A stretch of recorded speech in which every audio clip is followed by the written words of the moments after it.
विद्यार्थी मित्रों, हूँ समीर पंड्या आज आ विडियो लेक्चर में आप सौનું हार्दिक स्वागत करूँ छूं। आज आपणे ધોરણ 12 કોમર્સ એનું પ્રથમ પ્રકરણ એટલે કે એકમ 1 સૂચકાંક એના વિશે પ્રારંભિક માહિતી મેળવીએ અને પ્રકરણમાં આવતા ઉપયોગી સૂત્રો એની ચર્ચા કરીએ। પણ સૌથી પહેલા આ પ્રકરણમાંથી બોર્ડ એક્ઝામમાં 100 ગુણના પેપરમાંથી કેટલા માર્ક્સ પૂછાય છે એની વિગત જરા જોઈ લઈએ। અહીંયા બોર્ડ પર મેં વિગત લખેલી છે। સૂચકાંક ચેપ્ટરમાંથી टोटल 12 मार्क्स पूछाय है। तमारा 100 मार्क ना क्वेश्चन पेपर ने 5 विभाग ABCDEF में वहेंचेलुं होय छे। विभाग ए के जेमां 10 वैकल्पिक प्रश्नों एमांथी एक प्रश्न सूचकांकनो। विभाग बी में एक वाक्य में उत्तर आपो हेतुलक्षी प्रश्नों एमां पण एक प्रश्न 1 गुण में पूछाय छे। विभाग सी में 2 गुणना 12 दाखला होय छे, जे पैकीनो एक दाखलो आ चेप्टर मांथी એટલે કે સૂચકાંકનો પૂછાય છે।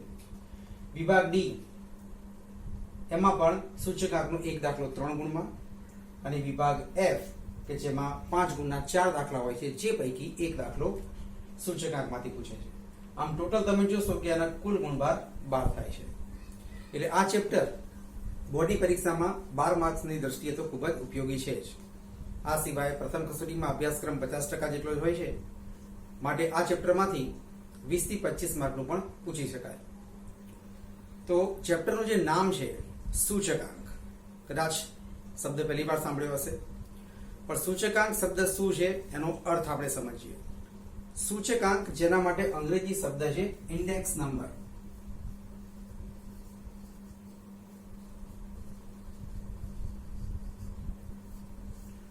એટલે જ્યારે પણ આપણે દાખલામાં સૂચકાંકને સંજ્ઞા કે સંકેત સ્વરૂપે લખીશું ત્યારે એને આપણે કેપિટલ આઈ વડે દર્શાવીશું। એટલે સૂચકાંકને સંજ્ઞા વડે દર્શાવવા માટે કેપિટલ આઈ નો ઉપયોગ કરવાનો છે। હવે સૂચકાંક એક્ઝેક્ટ શબ્દ શું છે એને સમજવા માટે એક ઉદાહરણ લઈએ। ધારો કે અત્યારે હાલ ચાલુ વર્ષ છે 2020, તો ચાલુ વર્ષમાં આપણે 1 ક્વિન્ટલ ઘઉંનો ભાવ ધ્યાનમાં લઈએ તો ધારો કે એ ઘઉંનો ભાવ 3000 રૂપિયા પ્રતિ ક્વિન્ટલ છે। પણ જો આપણે 5 વર્ષ પહેલા જઈએ એટલે કે વર્ષ 2015 માં, તો આજ 1 ક્વિન્ટલ ઘઉંનો ભાવ 3000 નહીં પણ એના કરતા કંઈક ઓછો હશે। ધારો કે આપણે લઈએ 2500 રૂપિયા પ્રતિ ક્વિન્ટલ। तो अहीं अपनी पासे बे अलग अलग भाव अपनी पासे छे। एक वर्ष 2015 में 1 क्विंटल घऊनो भाव અને વર્ષ 2020 में 1 क्विंटल घऊनो भाव। आ 5 वर्ष में तमे डिफरन्स કેટલો આવ્યો એ તરત બાદબાકી કરીને ચકાસી શકો કે 2500 રૂપિયા ભાવ હતો જે 2020 માં એટલે કે 5 વર્ષમાં વધીને 3000 થયો, તો ભાવમાં વધારો કેટલો થયો તો તરત તમે કહી શકો કે 500 રૂપિયાનો વધારો આ 5 વર્ષ દરમિયાન થયો। પણ જો મારે આ વધારો ટકાવારીમાં નોંધવો હોય કે 5 વર્ષ દરમિયાન ઘઉંના ભાવમાં કેટલા ટકા વધારો થયો, તો આપણે સાદું પદ મૂકવું પડે। ફોર એક્ઝામ્પલ 2015 માં ભાવ છે 2500 રૂપિયા, 2500 રૂપિયા ભાવ જે 5 વર્ષ દરમિયાન વધીને થયો 3000 રૂપિયા, તો 100 રૂપિયા જો કોઈ વસ્તુનો ભાવ હોય એ 5 વર્ષમાં વધીને કેટલો થવો જોઈએ, તો ચોકડી ગુણાકાર લઈએ તો 100 ગુણ્યા 3000 છેદમાં 25, 2 શૂન્યનો છેદ ઉડાડ્યો, 25 ચોક 100, 30 ચોક 120, તો અહીંયાથી જવાબ આપણને મળે છે 120। 120 ને આપણે સૂચકાંક તરીકે વ્યાખ્યાયિત કરી શકીએ। 100 ઉપર જેટલા વધે છે, અત્યારે જવાબ 120 છે, 120 એ 100 ઉપર વધારો કેટલો સૂચવે છે 20%નો। એનો અર્થ એ થયો કે વસ્તુના ભાવમાં 5 વર્ષ દરમિયાન 20%નો વધારો થયો ગણાય। પણ આ જ વધારો દરેક વખતે આવું સ્ટેપ મૂકીને નથી કરવાનો। એટલા માટે સૂચકાંક શોધવા માટે આપણે એક સૂત્રનો ઉપયોગ કરીશું કે સૂચકાંક I is equal to P1 upon P0 ગુણ્યા 100. આ સૂચકાંક શોધવા માટેનું એક સાદું સૂત્ર છે. હકીકતમાં આ એક સૂત્ર છે જે અહીંયા પદ મૂકીને આપણને મળે છે. તો આ સૂત્રમાં જે P0 અને P1 લખ્યા છે એ અનુક્રમે વસ્તુના ભાવ સૂચવે છે.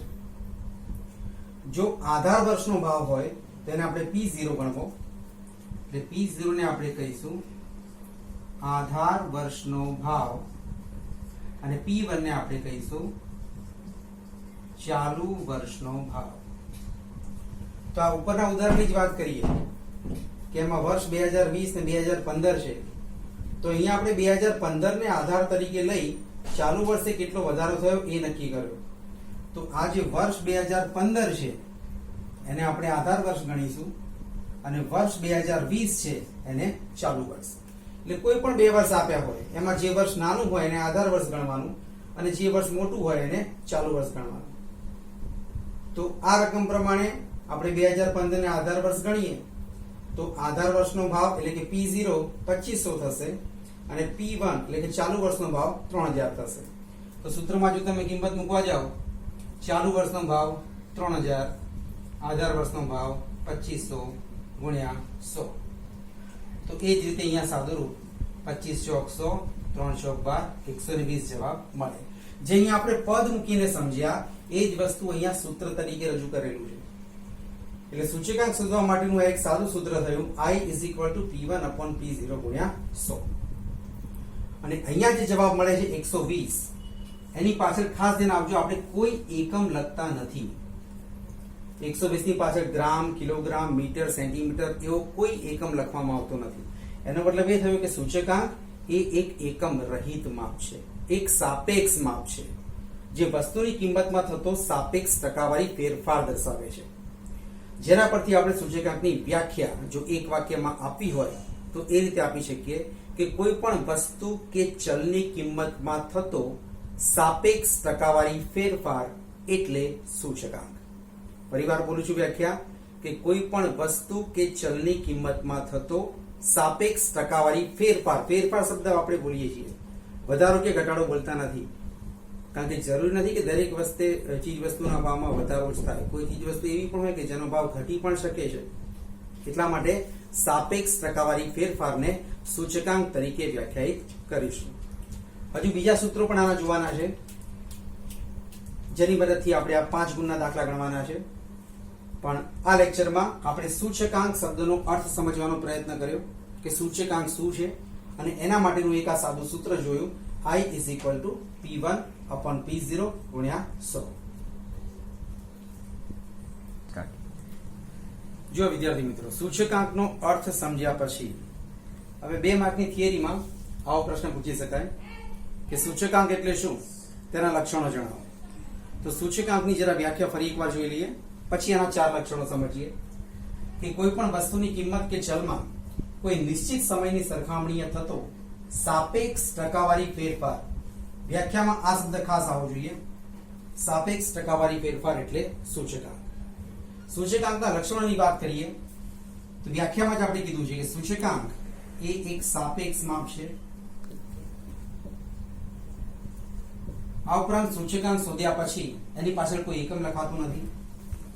એનો મતલબ કે તે એકમ રહિત માપ છે અથવા એકમથી સ્વતંત્ર છે એવું પણ લખી શકાય. નંબર 3, તે તુલનાત્મક આંક છે, એટલે કે આધાર વર્ષની સરખામણીએ ચાલુ વર્ષે વસ્તુની કિંમતમાં સરખામણી કરી આપે છે, તુલના કરી આપે છે, ભાવ વધે છે કે ઘટે છે. તે એક ભારિત સરેરાશ માપ છે. અને 5મું લક્ષણ કે સૂચકાંકને દેશના અર્થતંત્રનું બેરોમીટર એટલે કે પારાશીશી પણ કહે છે. દેશના અર્થતંત્રનું બેરોમીટર, જેમ બેરોમીટર એ વાતાવરણનું દબાણ માપે, એમાં થતી વધઘટનો અંદાજ મેળવે, એવી રીતે સૂચકાંક એ દેશના અર્થતંત્રમાં તથા ફેરફારોને માપવાનું કામ કરે છે, એની વધઘટનો અંદાજ આપે છે. એટલે એક બેરોમીટર જેવું કામ આપતું હોવાથી સૂચકાંકને દેશના અર્થતંત્રની પારાશીશી તરીકે પણ ઓળખવામાં આવે છે. એટલે 2 ગુણની થિયરીમાં આ પ્રશ્ન પૂછી શકાય. સૂચકાંક એટલે શું અને તેના લક્ષણો જણાવો. જો આ વિદ્યાર્થી મિત્રો, આ ચેપ્ટરમાંથી વિભાગ F માં એક દાખલો 5 ગુણમાં પૂછાય છે. તો આ 5 ગુણના દાખલા ગણવા માટે જે સૂત્રોની આપણને જરૂર પડશે એની પહેલા વિગતે સમજ આપી દો, પછી આપણે દાખલા ઉપર જઈએ. તો વિભાગ F માં જે દાખલો પૂછાતો હોય છે સૂચકાંકનો, એમાં 3 આંકડા શાસ્ત્રીના નામ પરથી સૂચકાંક શોધવાના પૂછાય છે. જેમાં પહેલો છે લાસ્પેયરનો સૂચકાંક.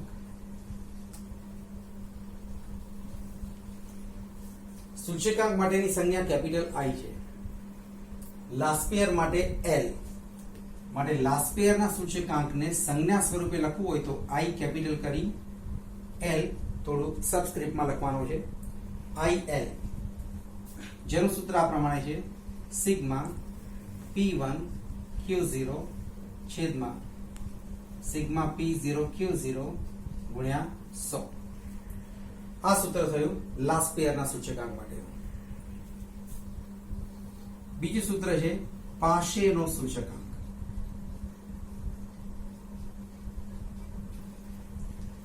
જેની સંજ્ઞા IP. સૂત્ર sigma P1 Q1 upon sigma P0 Q1 ગુણ્યા 100. અને ત્રીજું સૂત્ર ફિશરનો સૂચકાંક. જેનું સૂત્ર IF બરાબર વર્ગમૂળમાં IL ગુણ્યા IP. અથવા ફિશર માટે બીજું પણ એક સૂત્ર છે, IF બરાબર વર્ગમૂળમાં સિગ્મા P1 Q0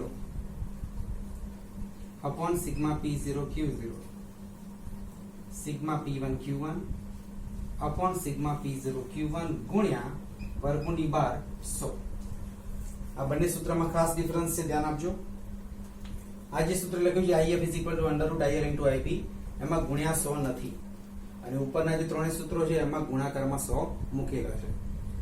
હવે આ સૂત્ર એક નજરે આપણે એમ લાગે કે આમાં 1010 કેવી રીતે યાદ રાખવા, તો એ પણ સમજાવી દઉં.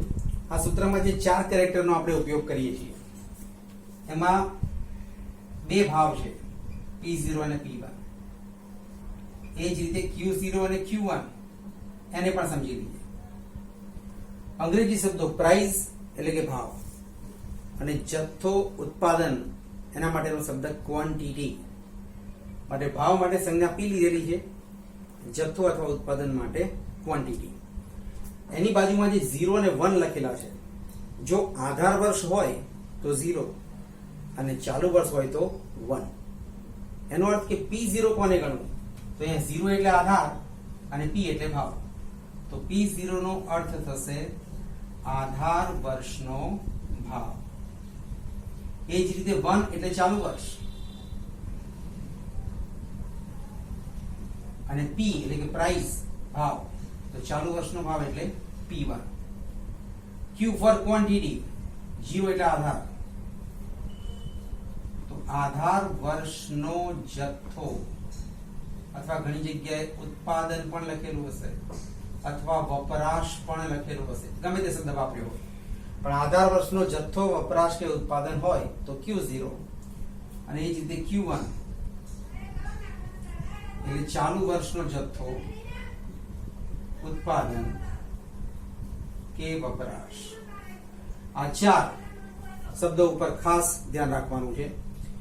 અને આ સૂત્રોમાં જે સિક્વન્સ છે એને પણ સરળતાથી યાદ રાખવા માટે એક સૂત્ર યાદ રાખજો, 10 0 0 11 0 1. હવે જુઓ, લાસ્પેયરનું સૂત્ર યાદ રાખવા માટે આજે તમે 10 0 0 લખ્યું છે, એની આગળ P અને Q મૂકી દો, આગળ સિગ્મા, વચ્ચે ભાગાકાર ગુણ્યા 100. તો આ સૂત્ર તમારું બની જશે લાસ્પેયરના સૂચકાંકનું. Sigma P1 Q0 upon sigma P0 Q0 ગુણ્યા 100 10 0 0 પછી જે 11 0 1 છે એમાં પણ એ રીતે P અને Q મૂકો, આગળ સિગ્મા મૂકો, ભાગાકાર ગુણ્યા 100. તો આ સૂત્ર તમારું પાસેનું બની જશે. પાસેનો સૂચકાંક લાસ્પેર અને પાસેના સૂચકાંકનો ગુણોત્તર મધ્યક એટલે ફિશર છે, માટે IF બરાબર √IL * IP, અને અથવા કરીને આનું આ સૂત્ર IL IP બંને અહીંયા ભેગા લખેલા છે. એટલે આ મૂળ 3 સૂત્રો ખાસ તમારે યાદ રાખવાના છે: લાસ્પેરનો સૂચકાંક, પાસેનો સૂચકાંક અને ફિશરના સૂચકાંક.